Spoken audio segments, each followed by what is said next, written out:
Welcome to the Migrant Resource Centre, Northwest Region Incorporated Diversity and Disability YouTube channel. Your Life, Your Voice program, where self-advocates and professionals in the disability sector are interviewed.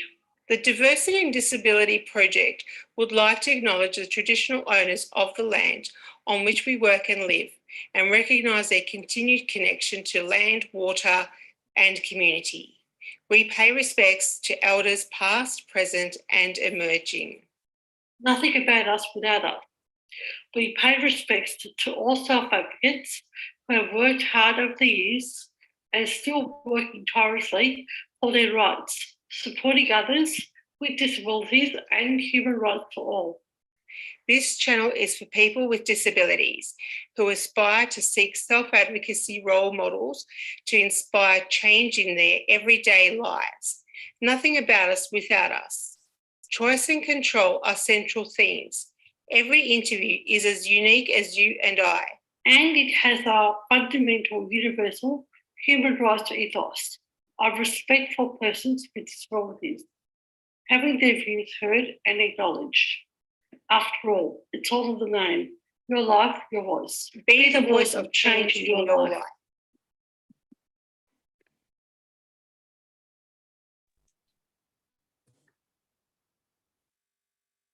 Good morning and welcome to another edition of Your Life, Your Voice. Good morning, Julie. Yeah, good morning, Larissa. How are we all doing? And I'd like to welcome Helen. And since, Larissa, you know Helen very well, more than what I do, we just met. Would you like to introduce Helen? Or Helen, would you like to introduce yourself, perhaps? Actually, I would love to introduce Sure. Today we're interviewing Helen Caligiuri, who I have known for quite a while, many years, and who is a great disability self-advocate and advocate for others as well. And I'm really excited to have Helen today joining us. Okay, Helen, now it's your turn to introduce yourself. But first, tell me how you are. All right. It's Monday. Monday's not meant to be for things like this. What was I thinking? Anyway, I'm okay. I'm always tired. I always look stoned. And thank you for having me. Excellent. It's really great. Thanks for making the time for us. So tell us, give us a bit of an intro about who you are, what's your background, you know, just whatever you feel like right now. Of course, this whole episode is going to be about you, but just to give the audience a little bit of a background on you. All right. I like to introduce myself as a single barren spinster. I'm now 50. I was late to being diagnosed with something I've had for all my life. So I have one of those rare brain injuries that I always have to explain to people, but I just didn't know till I was 34. So until I was 34, life was kind of normal with all the ups and downs of working out what my life was going to be, what kind of work I was going to do. And I think all the things in my life, I think they all kind of led me to being very outspoken. And I'm probably very lucky because I don't stand for people's rubbish. These days I'm a blogger, so I'm sure we'll get to that in a few minutes. But also I just have a habit of doing things very differently. And, you know, like people expect, because I'm the age I am and I've had my disability for 15 years, that I might be a bit meeker than, you know, I have a bit more confidence than people would expect. They imagine I should be a bit more kind of withdrawn and meek and prepared to take what I am gratefully given. And it's kind of like, well, but is it enough? Is it adequate? No. Yeah, very good point. You certainly, yes, you are outspoken and strong and confident, but I guess that does point to how disabled people we're supposed to be grateful for anything we get. And people are surprised when we speak up, speak out. And then we wear the consequences of doing that, which is hard work. Yeah, because it makes you a victim for bullying when you're outspoken. And it's like, how dare we? It's like, we're trying to help you. And it's like, well, are you helping? Are you hitting the target? And it's like, no, then keep helping me, because, you're not there yet. I have issues with the word help. To me, it's a very disempowering word and concept, and in the past it's been used against me for a lot of reasons. And my work was not work; it was considered help. So it was help and work in my world back then meant that you didn't get paid for your work, even though you're working tireless on end for hours and hours. So yes, I've got an issue with the word help. Yeah. And also I acknowledge Helen and Larissa that what Helen said earlier on, in that I think we all do it, but because we're in the disability sector, we're more aware of it. So as soon as we see someone, all these stereotypes come into one's head, and like you, Helen, the way people see me, they think they have this preconceived idea of how I should behave, whatever, all that sort of stuff. And I'm pretty outspoken also. So when I do fight back, people are quite taken back. I only fight back, for good reason. I don't like confrontation, but sometimes you have to be that way to get by in life. So yes, and I'm sure a lot of people with disabilities have these scenarios come up in their lives. Thanks, Julie. So Helen, can you tell us a bit more about yourself? You live in Melbourne, and you live in the north of Melbourne. Can you tell me a bit more about your life, and maybe also about your impairment and what that's meant for you? Okay. I live in the inner north of Melbourne. I'm originally from the country. When I came to Melbourne when I was 19 to study, and I've been in different parts of Melbourne, and I've kind of settled in the inner north. And, since my disability in about 2007, I was in much closer to the city, and then I've been slowly priced out of the rental market. And now I'm in Preston South. And I say Preston South because if I was on the other side of the street, I'd be in Thornbury North. To my great bitter disappointment that I'm not.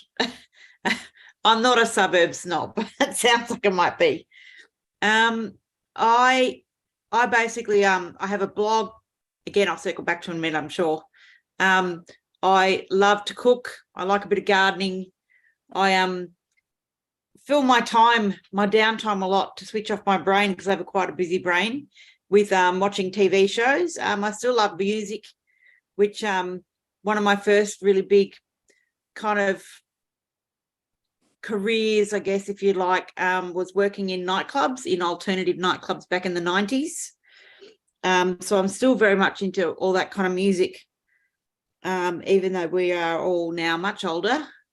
But getting out to venues and things like that is, those kind of clubs don't exist anymore, and any of those sort of things. But my physical impairment is I resemble having had a stroke, basically, which includes a little bit of slight facial droop. So sometimes smiling looks a bit kind of lopsided. When I've had not enough sleep or I'm quite tired, I will often look quite droopy. My left leg works because I make it. My left arm doesn't work. But I'm quite ambulant, so I use a walking stick when I'm out and about. And lately I've been wearing shorts a bit, which people means they can see my AFO, which is orthotic. And it's interesting that I've noticed people in cars when I go across the street will be much more forgiving, which is interesting. And it's like, I have my arm in a sling when I'm out. I use a walking stick, and people still don't put all those things together, which is interesting. And it's like it's taken to this summer to wear some shorts when I'm out on really hot days for people to like maybe see my orthotic, which comes up to like the top of my calf on my leg, my left leg, to people to be much more, I don't know, you cross. And it's like, oh, thank you. That is so That's quite odd. That is, I'm intrigued. I'm a partial, what's the word? Sometimes walking stick user. And when I use it, I do notice that cars are more likely to stop at the intersection where they're supposed to stop anyway, but they don't stop. But if I have my walking stick, they stop more often. But it's so interesting that there's degrees of stopping for you depending on how disabled you look. That's amazing. Yeah. And I have carers that go out with people that are blind. They're older than you or I, and they're like legally blind, and they use a white cane. And, you know, my carer, our mutual carer, you know, because this is the ground roots of peer support, our mutual carer will say she notices all the time how people respond to her other client, who is a early 60s man, and because I'm always gobsmacked, and when I express this to her, she always says this is what happens with her other client, and I'm kind of like, people just are quite oblivious. And I think sometimes it depends what kind of car they have, because there's certain kinds of cars where I always just go, that person has money and they think that they're better than everybody else. And I'm like, I don't care if you drive a Merc, you still do not have enough insurance to hit me or be this inconsiderate. So, yeah, I find it quite interesting, you know, and because when you're on the cold face, you do notice. Yeah. So just going back for our audience who might be interested, you were born with a AVM, and is that, do you want to just talk briefly about that and how it impacted you? Okay. What I was diagnosed at 34 with is called arteriovenous malformation, so AVM. And I don't know if I can swear. That's probably not recommended. But can I? Okay, I normally describe it as arteries, veins, and fucked. It's basically what it means. Okay. Mine has the added complication of having the nerve in it that works the left side of my body. So when I had radiation treatment, it crushed that nerve, which is, you know, works the whole left side of my body. Hence the stroke-like symptoms. It's also affected eyesight too, hasn't it? Oh yeah, I've lost half my eyesight in both eyes. So things come out of nowhere on my left in my peripheral because I've lost that, and then I've lost this half, the inside half. So my long distance is great. The right peripheral is really good. The middle that way is good, but yeah. Thank you for reminding me about that. So go on. I was going to say, I can imagine that would have been a bit of a shock to the system to find. Were you prepared? Did you know that this could be a potential outcome of the radiation treatment? I was really lucky, and I had really good doctors. I mean, we all say that. I really believe I had good doctors, and they prepared me for all the things that might happen. And I just stubbornly went, no, that's not going to be me. But I think particularly on the left side, I think I've always catered to a bit of a deficiency, and I just didn't know. And then when that happened and it was permanent, because, you know, you can't get eyesight back. Depends what kind of eyesight, I guess, you lose, depends. But I can't, my eyesight that I've lost, I can't get back. it was much more noticeable. And I found, like I saw lots of different specialists and whatever. Like I can't read now. I can't read books, which I used to be an avid reader. And I've, so that's really frustrating. Large masses of documents I can't do. So, you lose a lot of your independence in that sense. And like, I just get people to read things sometimes and go, just paraphrase it. Yeah. Yeah. Yeah. Do you use audiobooks? Is that something that's been of use to you? I tried in the early days, over about 10 years ago or so, and I just found it was really boring. Yeah. It was so boring. It's like, it's so slow. Like, get to the point. Actually, I do. Does that make sense? I don't read well, and I'm always being told I should get audiobooks, and I haven't been able to quite make it work out. But I did get onto one place where they did it, but they did it at like 3 times speed. So you can change the speed, but I couldn't change it back. So it was going super fast, and that was as bad as going super slow. So I haven't tried since. But you can change the speed these days, Helen. So yeah, because in the early days, I bought some audio, like some CDs from my favorite authors, and I was just like, oh my God, get to the point. And and I'd like play it when because I have trouble multitasking. You want to do something that you can be distracted without it, like taking all your, just being too interesting, I guess. So you might want to do some drawing or painting or something that you can stay kind of focused. But I found that I'd listen to audiobook stuff when I would normally, like, I'd read until I wanted to go to sleep. And so I'd audiobook on my laptop on my bed when I would normally read, and I just wanted to go to sleep. So I'd go to sleep, and I had to go back and go, where was I up to? I don't know. Yeah. So I gave up. Can I say I gave up? There are lots of other things to do in the world. I do know also that, and I assume this is since your radiation treatment, since acquiring a brain injury, is that you're also an artist of sorts, which is how we've bonded. Is that? Yeah.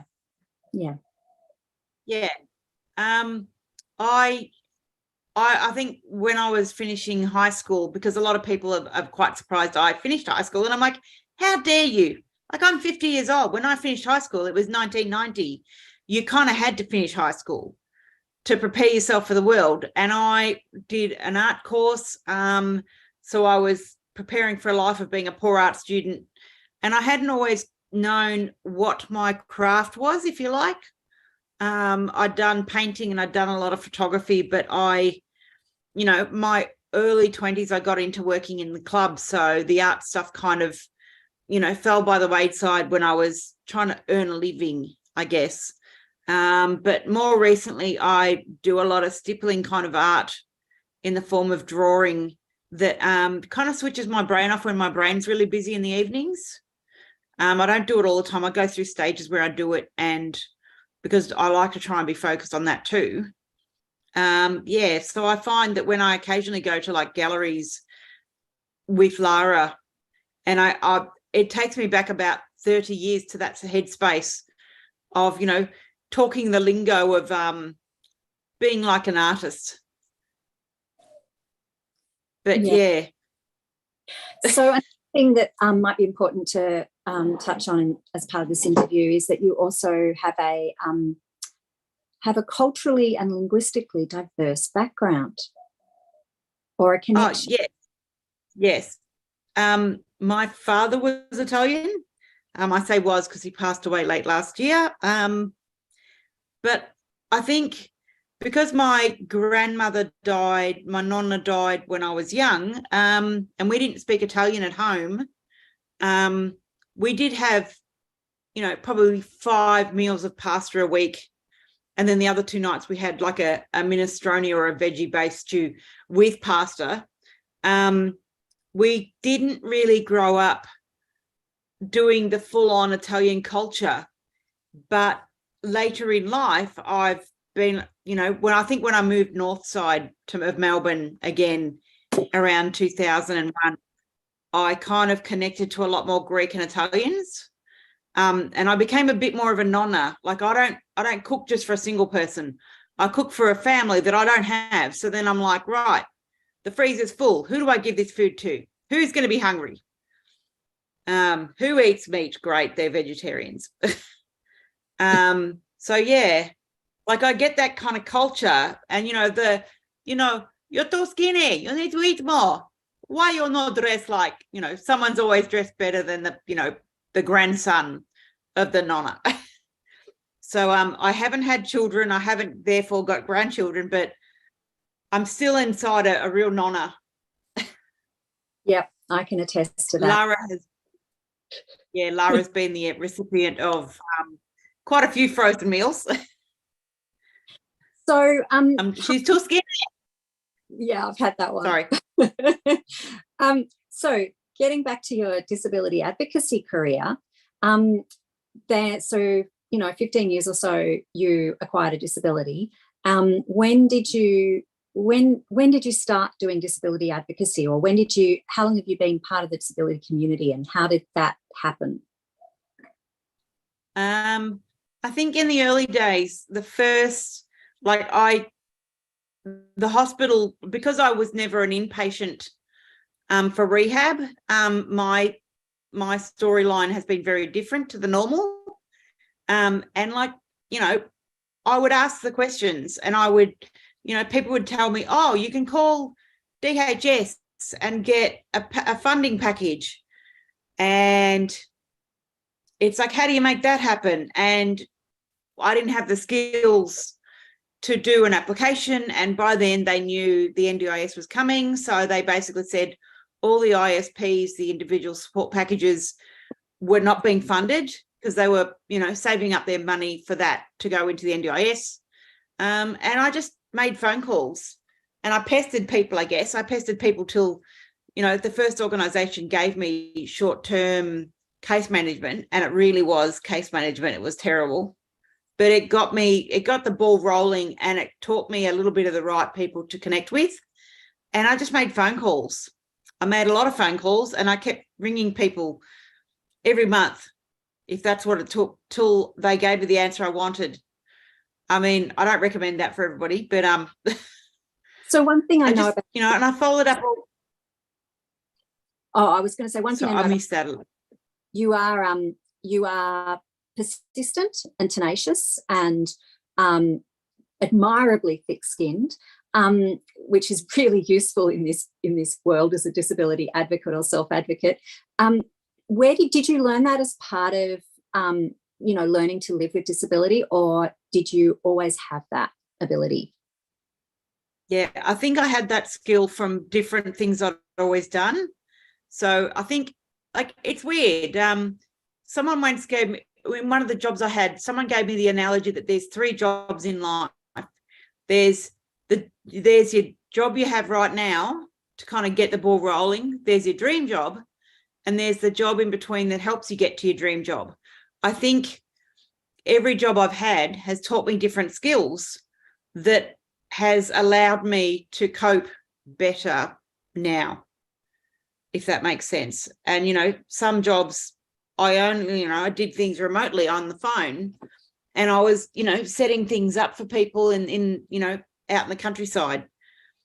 And, yeah. Okay. And yes, you do get fixed.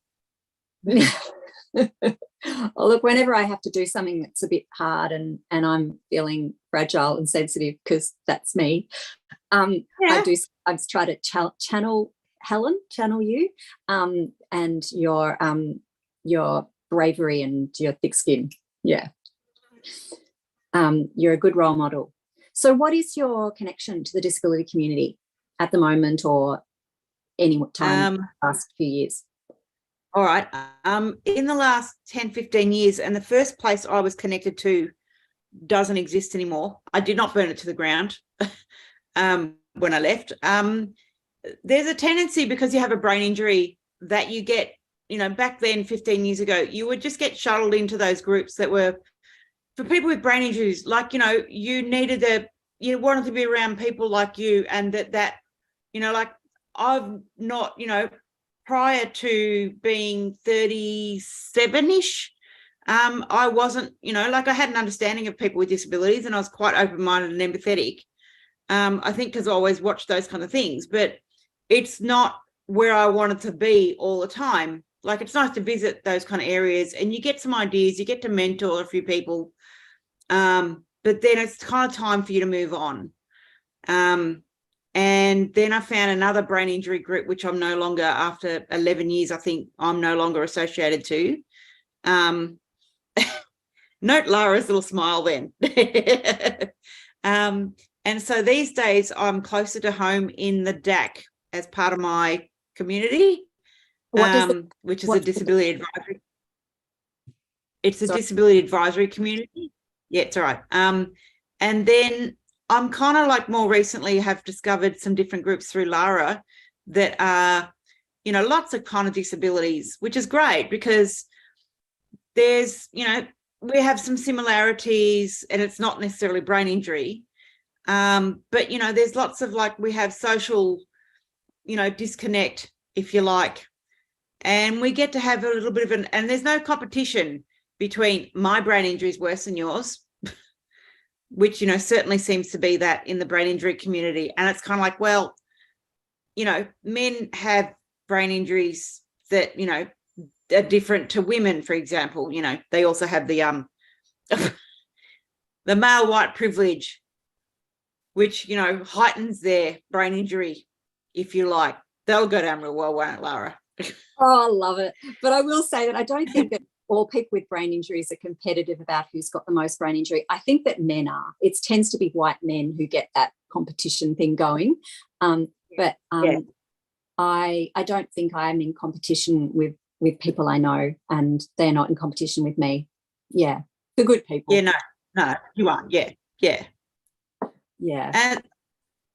And I think that the time frame I've been in brain injury groups, it's been really good, but it's like after a while you kind of go, okay, I've had enough now. I've got to be doing more things. I've got to be doing different things. And, like the groups I've found with Lara have allowed me to be, to be much more aware of, even just some of Lara's things that she wouldn't normally share.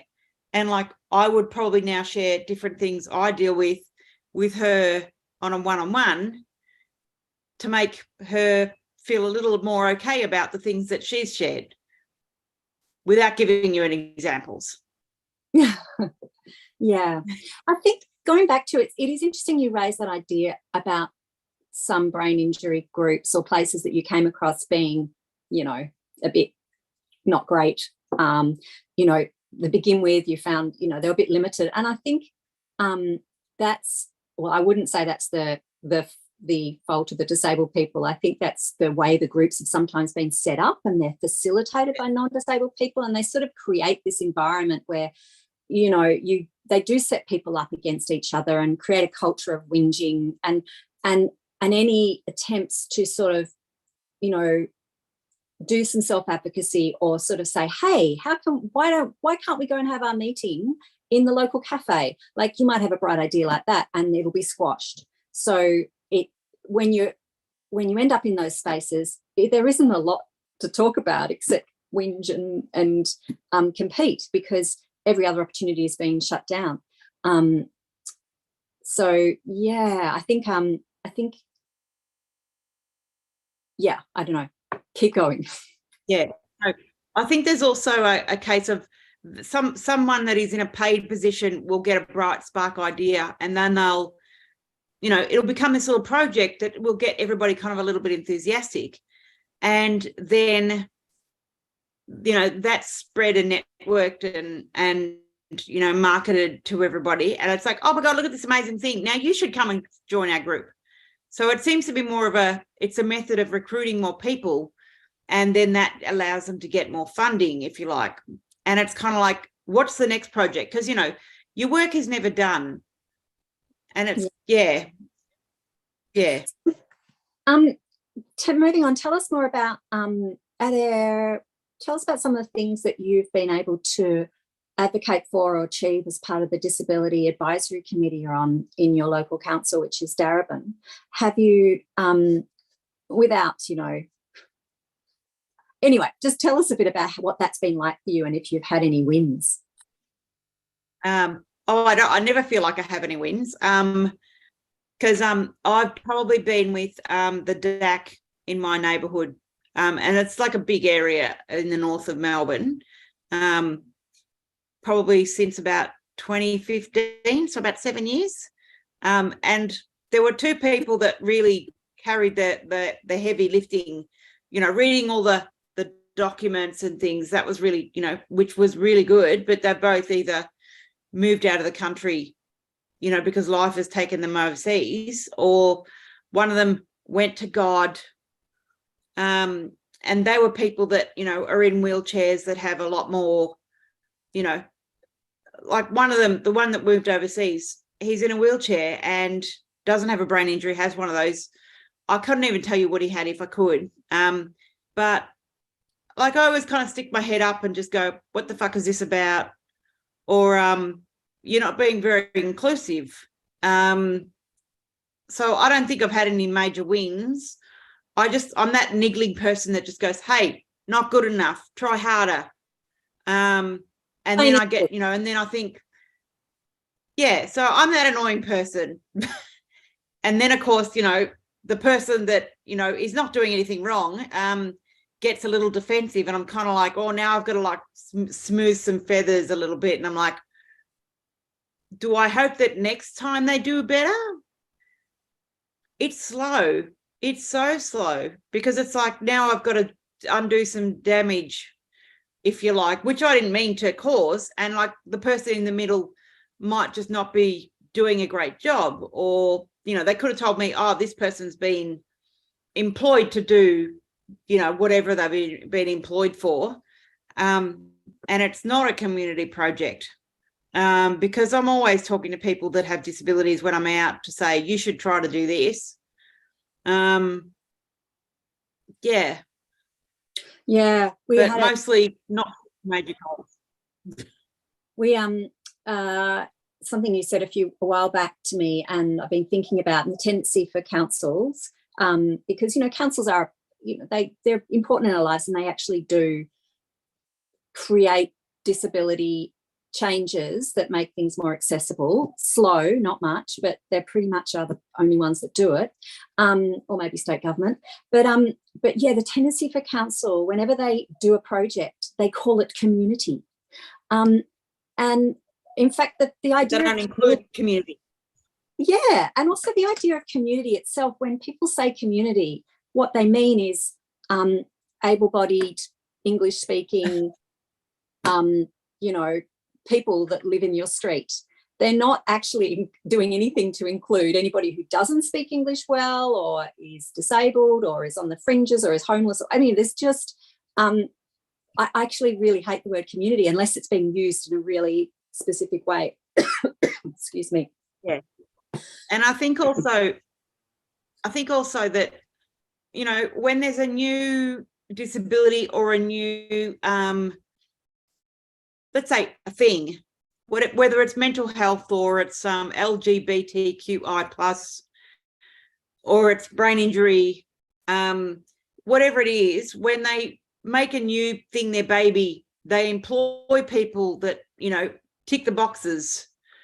They'll run a project that is First Nations people that have disabilities, but they kind of like coddle them and isolate them because they think they've ticked the boxes.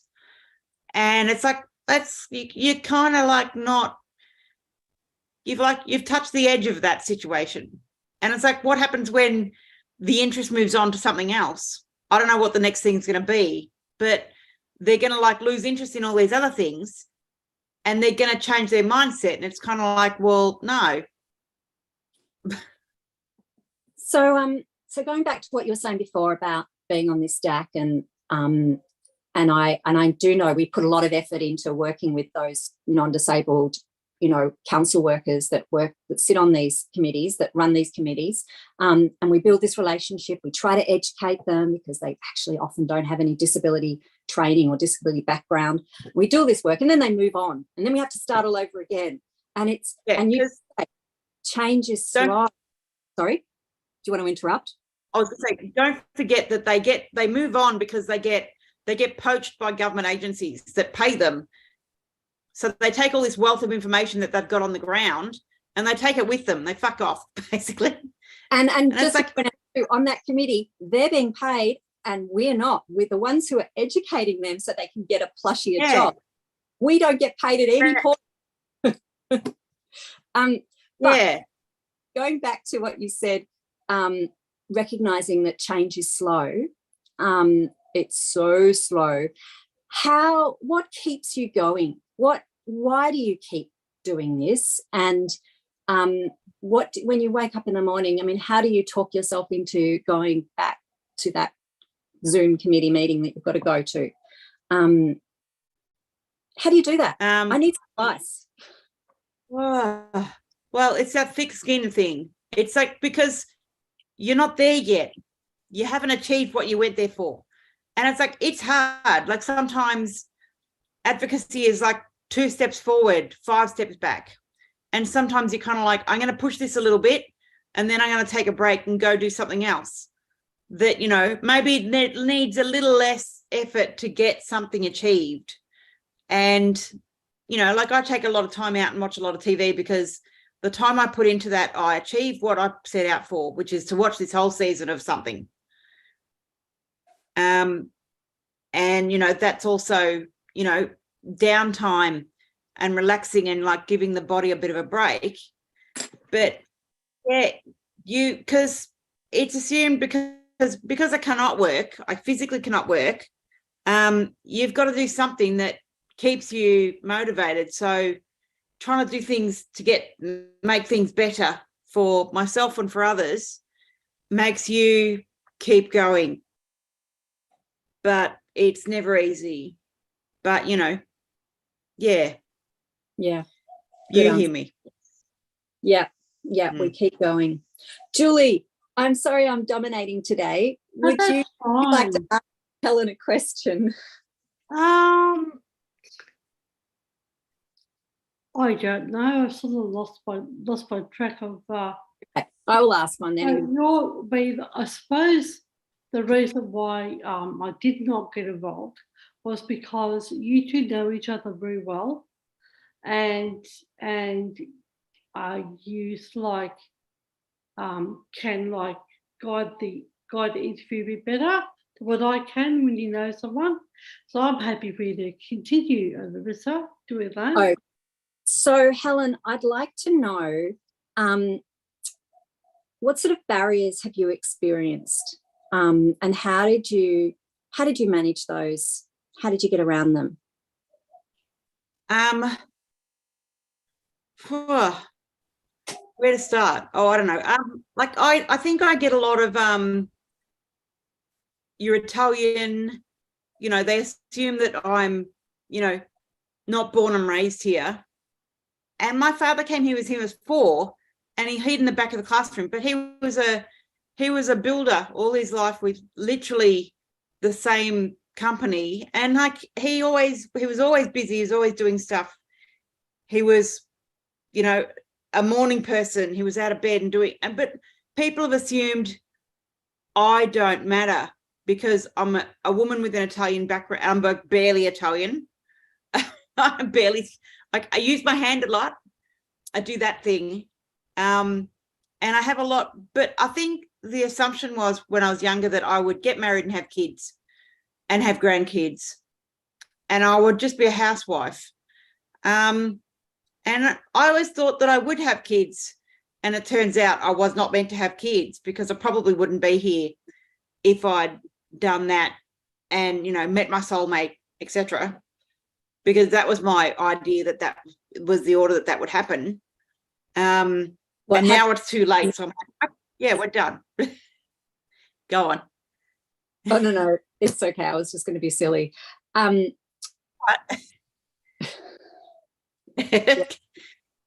Well, it's interesting that we're all here, proud disabled people who have a long, catalogue of work in the disability sector, and none of us are married with kids because we saw the light maybe at some point and went, hang on a sec, there's got to be more to life than kids and than husbands. Helen, what is one of your proudest achievements, or what's something that really gets you going? My blog, definitely my blog. Is that where you're going? Oh, well, that's what I would say is a good achievement. Yeah. Tell us about your blog. I guess my blog it's called Hell on Wheels / Life One Handed. And I've been doing it for about, 5-6 years now, and I have about 340 followers around the world, I think, which is nice. And I do, pre-COVID, I was doing 3 posts a week. I've got a blog administrator in Sydney that puts it online for me. It normally gets edited in-house these days, but now I've only got 1 post a week because who has the time? And there's, not a great deal of motivation to sit down and be still, I guess. But I talk about things that people probably wouldn't expect of someone that's had a brain injury for as long as I have. Again, 50 years. Again, not a competition. And I talk about things that, this, because there is an assumption that out of mind, out of sight, out of mind. So if you don't complain and you don't tell people what's going on, they don't realise if you've got hidden disabilities. They have no idea what it takes to get going in the morning, or how hard it is, or, how much energy it takes, and how you have to recoup that energy sufficiently enough to be able to do it again the next day. I'm carefully referring to the spoon theory, which is a great blog post by Larissa, what's her name? Can't remember at the moment, but yeah, she invented the spoon theory about 20 years ago, and it eclipsed the envelope theory because there was a theory before that. But yeah, so you wake up in the morning with a certain number of spoons. Well, most people might say have 20 spoons, let's say a non-disabled person, but as somebody living with disability or chronic illness or fatigue might wake up with only 5, and they might use one of those spoons just to get out of bed. And then it might be another 2 spoons to eat breakfast, and that takes 2 spoons. And then another 2. And you've got 1 left, and it's only 10 o'clock in the morning. So yeah, this it's a great theory that sort of shows people that that we have to carefully make decisions about how to use our energy. I know at one point, in early brain injury years, I used to not get out of bed till midday, not because I wanted to be in bed, but because I worked out that I only had 4 hours to do stuff, and then my brain would like explode with the overwhelm and the fatigue. And so I worked out that doing it between 12 and 4 was acceptable. If I got up too early, I was gone by 12, and then I would just have to hide in my bedroom for the rest of the day and the night, and that was awful. So I was trying to space out my hours. That's a version of spoon theory, I suppose. Yeah, because these days I have an afternoon nap quite regularly. Certainly I've hit the pause, but I'm not completely through the pause. So I still find that 2 weeks out of every 4, I'm completely knackered, and I need more sleep and more rest in those 2 weeks. That first week happens that I'm kind of like, oh my God, I'm like barely coping, and then something happens to do with the non-pause. And then the second week I'm like, oh, that makes sense, but I'm just wiped out. So I often do things until very late at night, because that's when I have my energy. I think I've always been a night person since my teens. I always used to have a lot of energy in the evening, but I also used to have a nap in the afternoon, and, those kinds of things. Yeah. So do you find, because you talked about your blog as a way of trying to share with people the reality of living with your brain injury and your disability, do you find it does make you feel better? Because I mean, I think I wish I could let people know sometimes, instead of just hiding it and just, looking like, you're coping with the world, because that's what we do when we go out into the world. But does it make you feel better? Does it help? Yes. It's like journaling, but I'm just like, fuck it, you all need to know this is shit. And do you so I do you get much feedback? Yeah. A little bit, because it's another kind of arena, if you like, to find my tribe. And and they'll, because like, you don't blog to have people pity you and go, oh, they're there. It's more so that you can go, well, this is my experience. You may not have realized this about me. And it's like, it's also a way of saying this might be your experience, and it makes other people who are having the same kind of situation not feel so bad about it. So it's a supportive kind of thing. Yeah. And do you get much pushback, some aggro? Because, being online these days is hard, because we can upset people and then they see us as a bit of a target. Or have you had experience much of that?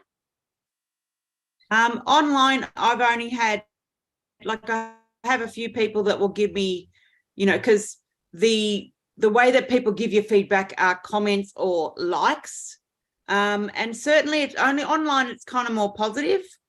But I have found, because I was friends with a few people online that were bloggers from other countries, that when, one of them I'd become much more friendly with, and I don't think they were catfishing me, but I did find when I decided, because our chatty friendship, I called it quits, if you like.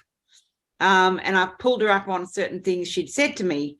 And this is just like one random person. And I put them in their place, and they felt that they had every right to tell me what I needed to hear. And it's kind of like, well, that's not your job. So, and I just went, we're done. I'll talk to you when I'm ready to talk to you. And I've not been ready for about a year now. And I don't think that's changing. But I noticed since then I've had a lot of people try to friend me on other social media platforms like Facebook. And I'm just like, I'm very reluctant now. I'm just like, no, I don't need to be friends with these people. I don't know who they are. I don't care. It's good to be aware and to have some boundaries and to know when things are not going the way. Enough. Yeah, and that, you've got to keep yourself safe. And you intended. I do know that you have some, because you're an independent, strong thinker, and I do know that and you're a feminist, and I do know that some of your feminism, which you have beautifully put on your blog, have also annoyed, got the backs up of some particularly white men in the community, and I just say congrats. Thank you. I never thought of myself as a feminist, which is weird. Like, I had my opinions, and my opinions were, no, men can't do this to women. It's not acceptable.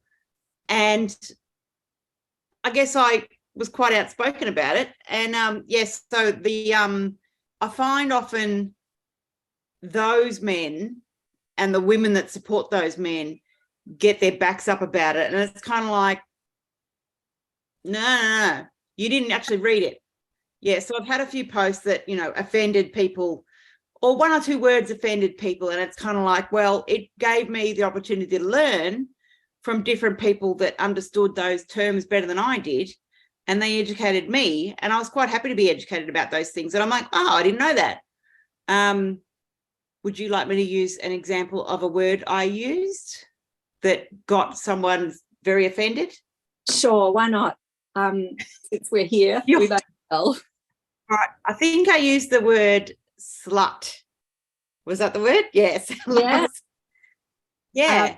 And and it was assumed that I was slut shaming people. And it's like, there's a different word. Men are patted on the back and on the head for like attaboy if they're man whores, they're players. Like, doesn't that sound really positive? But women are shamed as being sluts. And I'm someone that's not going to marry in white one day, but I don't live like a normal Sex and the City era single woman either. If I'm single, I'm celibate, and I can live with that. I'm down with that. It's fine. Like, I'd like a man in my life, sure, but I'm not going to be prepared to like put up with any kind of rubbish just to have a man in my life. So yeah, like, it got a lot of blowback. And when I said, did you read the whole blog post? They were like, oh no, we're just like, just take that word out. And it's like, no, read the damn post. Like, if you're not into reading something from start to finish, reading blogs is not for you.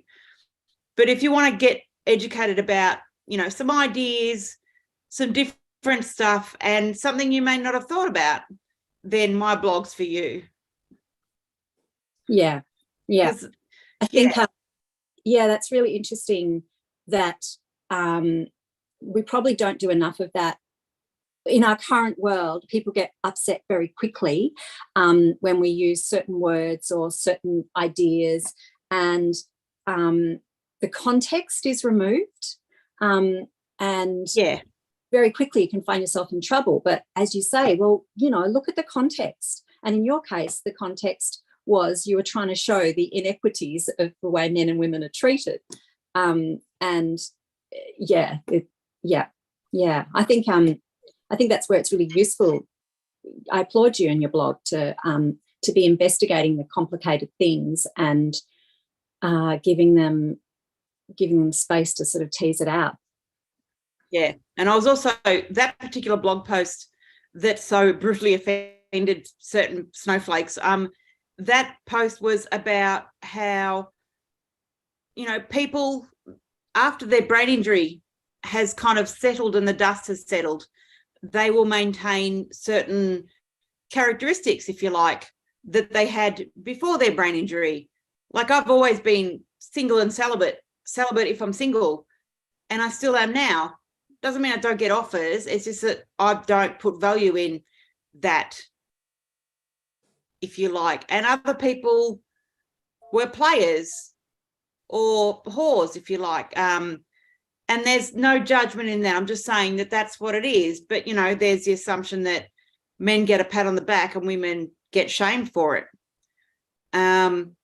So that the whole point of that blog post was completely missed. Yeah. And I want to do a shout out right here, right now, to the Slut Walk, which is an annual feminist walk, which is big in Melbourne. I think it started in the States, but Melbourne's really taken it on. And even through COVID, obviously not, I don't think the day fell during a lockdown, but women got up dressed in their best, outrageous, whatever they wanted to wear, and walked down the street. And it's an annual event to protest. I think it started to protest against the way police were slut-shaming women who had experienced sexual assault, and were saying, oh, it's because of what you were wearing. And we all know that's not relevant. That's not the point. And that we should wear what we want to wear. Yeah. Because I would share posts on Facebook that I had no idea what the context was, and there was a woman standing on a car in like Germany or somewhere like Berlin, somewhere quite progressive, and she was naked, and she had across her chest, written across her blazing across her boobs, still not asking for it. And it's like, yeah, like, a woman can wear what she likes. It's men that think that a woman must be asking for it, must be easy, and must be, you know, like, she wants it because she's dressed that way. And it's like, no, if she turns you down, she turns you down. Take it, leave. So, yeah. Okay. All right. So moving on to the rest of our questions we've got sorted for you. Or maybe I'll ask you,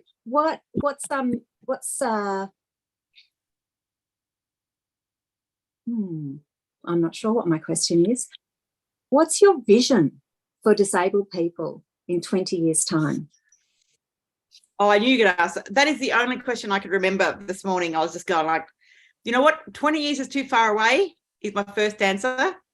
Yep. And Like, agree. I think bullying should stop. Honestly, it should have stopped yesterday.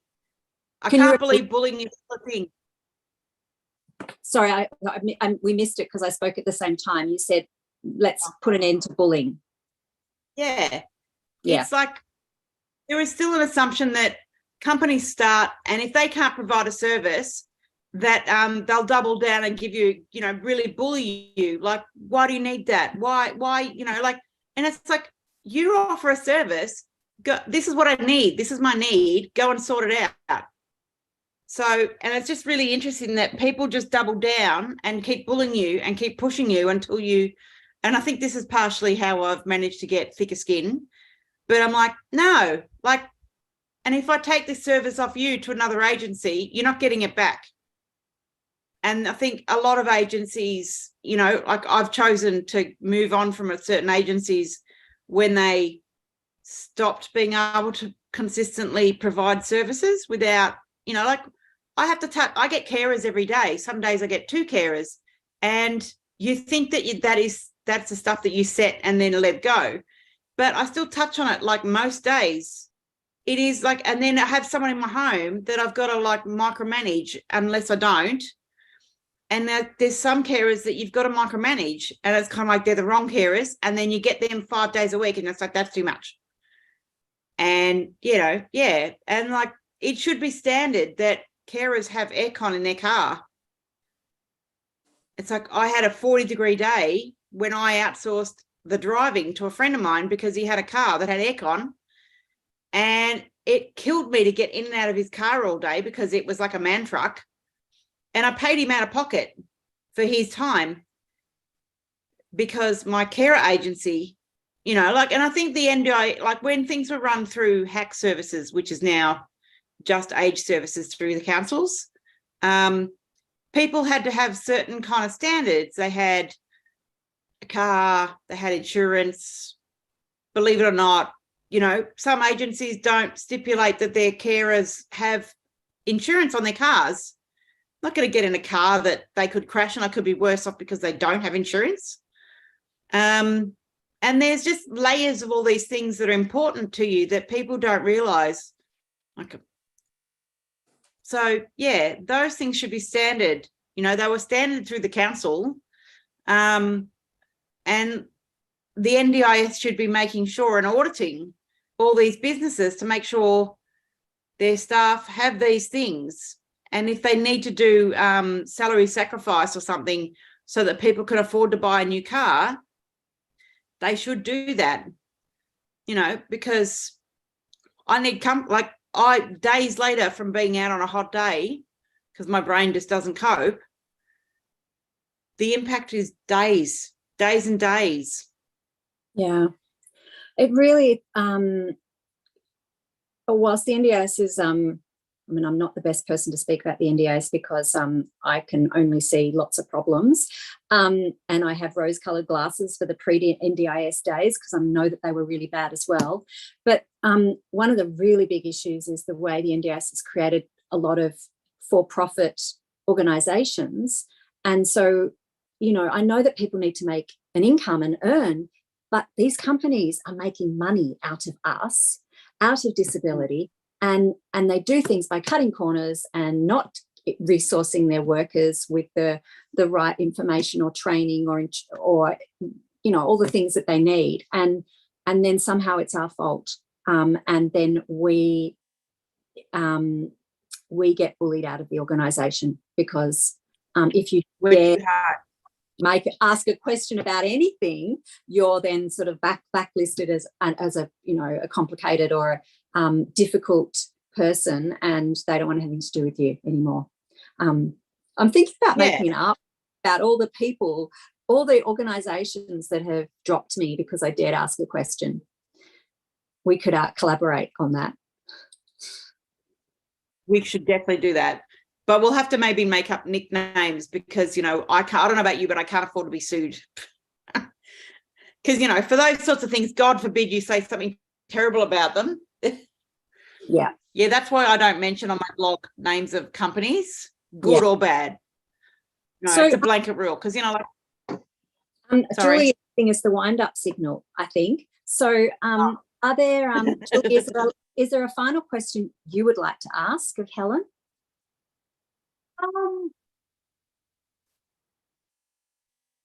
Well, you've unpacked a lot, Helen, and I know it's sort of like very complex, the concept you talk about. It seems as though these organisations that we have worked for or in contact with, even at a voluntary level, it seems as though they don't have any disability training, and there are lots of resources out there. So I suppose, how do we encourage, make organisations aware of upskilling council workers so that